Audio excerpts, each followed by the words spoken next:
Good morning, friends. I'm Mary and welcome to Rocky Mountain Gardens. Today we're going to be talking about caladiums. Now, this is a brand new plant for me to grow in my garden here in Zone 4. But I got this idea from one of my YouTube friends. Her name is Susie, and she has a wonderful gardening channel. It is called Floral and Hardy. And I will go ahead and put a link to her channel in my description box below. If you're interested and you love gardening and you would like to see more gardens on YouTube and be able to see how other people are gardening in their backyards, well, check out Susie's channel. I'm going to be doing a tour of my backyard very soon because we're having such a late spring here in Colorado that things are leafing out very, very late. And so I'm kind of waiting until I have more to share with you. But today, like I said, we're going to be talking about caladiums. Can you hear the magpies croaking in the background? We have lots of magpies in our garden area. In any case, let's get started on discussing this plant that's new for me. Susie grows it in Zone 4. They do not overwinter because, you know, it really is a tropical plant. But we will go ahead and discuss how to grow them here in Zone 4. And so if you live in a colder northern climate, you might like my channel and Susie's. Okay. Before we get started, I would like to share with you my favorite gardening magazine called Garden Gate. And this magazine I have subscribed to for quite a few years. I love it because there is no advertising in the magazine, and therefore you get to enjoy just all the learning and information about gardening. And I especially love the way they'll have full articles about, for example, this one is about shade annuals.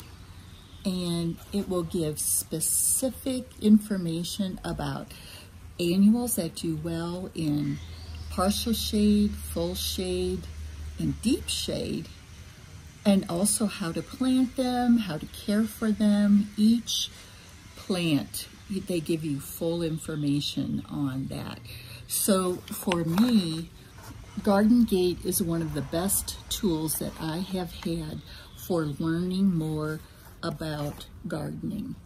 I highly recommend this for learning about the plants that will do well in your area. I have 5 bags of caladiums here that I ordered from a nursery in Florida, and this was one that Susie recommended to me. I have one, it's a little bit hard to see this here, but I'm going to also show you a photo of what each of these caladiums will look like once it comes up and leaves out. So this one is called Garden White. Then we have Florida Sweetheart. And lastly in this group, we have one called Carolyn Wharton. Now these 3 are caladiums that can take some sun. They're more sun tolerant. So I have specific places in my garden that I'm going to be using these caladiums for that do receive either morning or afternoon sunlight. So they are what you might call partial shade. Now, the next 2 are called, the first one is White Christmas, and you can see a picture of it there. And my last one is called Fanny Munson, and there's another photo. Now these last 2 that I showed are caladiums that can take full shade. In fact, they do not do as well with exposure to the sun. So I also have 2 locations in my garden that are in deep shade. Here's a close-up of one of the corms, and this is from the White Christmas variety. And we'll talk next. We're going to go out into the garden to do some planting, and we'll talk about how to plant and exactly how this works. Here is my Hosta Garden that I have. It's right behind my porch swing here. And what I have done is laid down some hose for irrigation. And this hose, right here you can see it looks wider. That is where there is a hole in the hose. And I have placed a corm right next to it, so I know to plant that, and it will get an even amount of moisture, which is what caladiums like. They do not like to be soggy, but they like even moisture, as I said. So I do have a very pretty heuchera right here that has not started leafing out yet, but I'm giving it some more time. And then I have placed corms along the irrigation hose where there are the little holes for water. And I have them all ready to begin my planting. Over here on this side, my neighbor's maple tree casts deep shade all day long here. And then coming down and around, you can see that this pine bush, and it is a bush. I am not sure the variety since it was here when I bought my house. And then I had this structure built to hang my porch swing on in my yard. And I have Virginia creeper growing on it, which is leafing out just now. So this combination provides full shade all day pretty much for this little garden. So let's get started and plant one of these corms.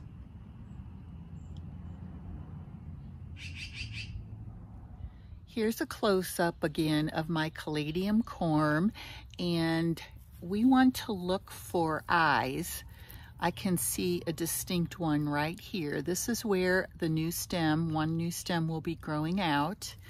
And on the other side, you can see there are little hairs that look like roots.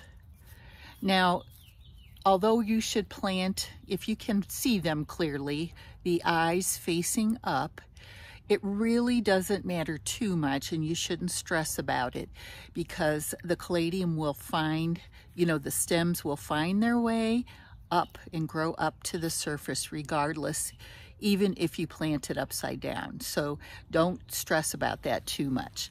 And caladiums like to be planted about 2 inches below the soil, which is what I'm going to do right now.